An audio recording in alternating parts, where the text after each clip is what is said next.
at the Phoenix Comic-Con with Arigon Starr, the creator of Super Indian. How are you doing today? I am doing fine, Robert. Thanks for joining us here at the Indigenous Narratives Collective booth. And how have you been enjoying the convention so far? I have been having so much fun. It's great to be amongst my peers, but also to meet the audience that, hopefully will get into Super Indian and just, see what people are doing. Having a great time. Our audience probably doesn't know much about Super Indian, so can you tell us a little bit about it? Yes. Super Indian is the story of Hubert Logan, who ate tainted commodity cheese and got superpowers. And he's just a reservation boy. It's the Leaning Oak Reservation. It's a fictional res because I didn't want to tick off any of the other tribes because, hey, that's not my tribe. But I am Kickapoo from Oklahoma, and I just kind of incorporate my life, my travels, my things, and my love of science fiction and everything. There's fangirls, there's all kinds of stuff on this reservation that, you pick up a lot of stuff from Comic-Cons. So I try to incorporate all of that into Super Indian. So you've had a long love with comic books? Yes, I have. Ever since I was a small child. That's how I learned how to draw, reading Archie and then moving on to of course the Marvel, DC, but also I have a great love of Warren publications. I love Creepy and Eerie and Vampirella, all those famous monsters. Oh, I was into that stuff. So yeah, that all informed this project. How do you imbue your comic book with your native culture? Well, that was the thing. Super Indian came from actually a radio program that I did called Super Indian. We did 10 5-minute episodes. And the thing of it was, and this is something among all of us Indigenous Narratives collective artists, we didn't have heroes. I mean, the ones that we did have were, John Proudstar from X-Men.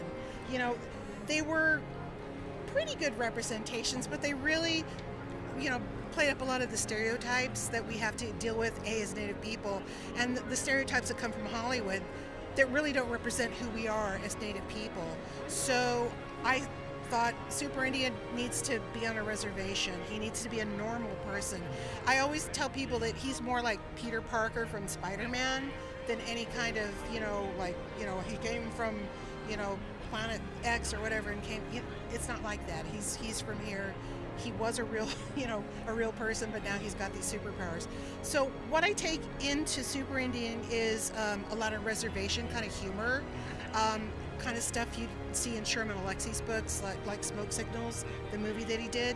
It's just, Native people are funny, and we have a love of family, and those are all the things that I wanted to represent in this. So you're not going to see a shaman or a super tracker, any of that kind of stuff. He's just fighting evil the best he can.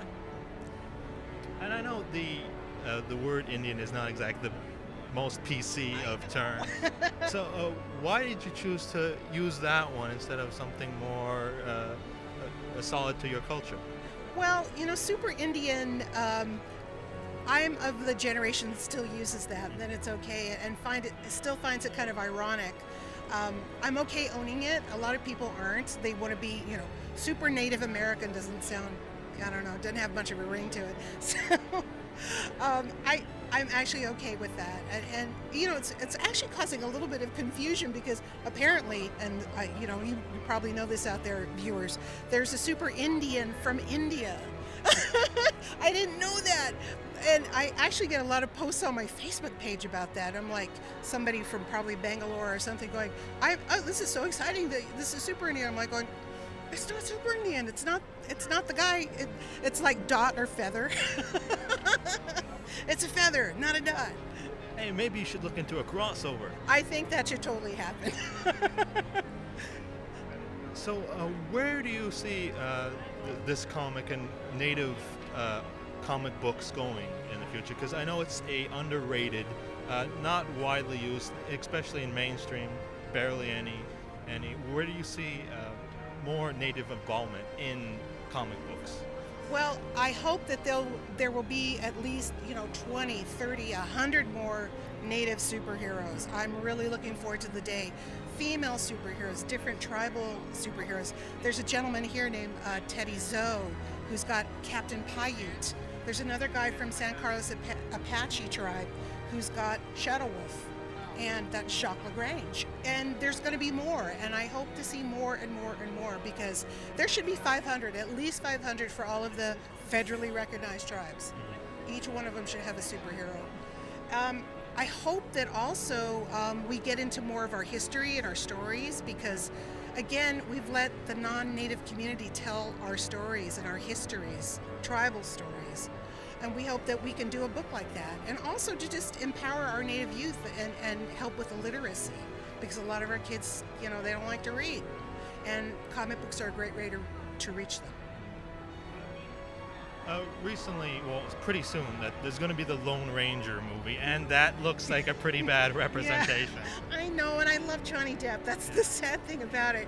At least the last preview I saw, they toned down the me Tonto kind of thing going on. So I really don't know.